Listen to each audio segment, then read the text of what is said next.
sibata pa. Pagsalita at papahayag, matatanda lang may karapatan. O diba, ganun naman kahit anong usapan. Lahat na lang wala akong alam, pagkatao yan, larangan ko yan. Kahit saan kaya para saan pinag-aralan at daan-daang binabayaran sa paaralan. Kung hindi naman to pinakikinggan, ano na, paano ba?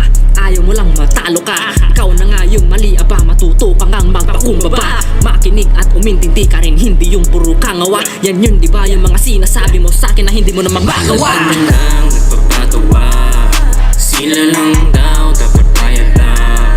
Huwag mo nang ipilit, pag di na nanatili, magbago pa ang ihip, paano na?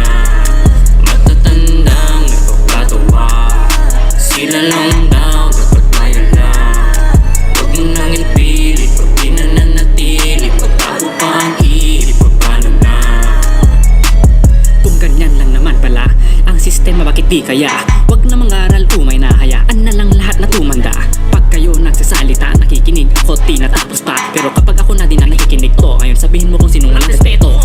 Kasi kayo lang ang may alam, kayo lang ang may karapatan. Kasi mas bata kaya hindi ninyo pinakikinggan. Tapos kami bastos pag sinagot kayo harapan. Grabe pag pinagalitan, pero kapag sila naman may kasalanan, parang wala lang, tapos maligo pa pag sila ang sinabihan. Grabe talaga.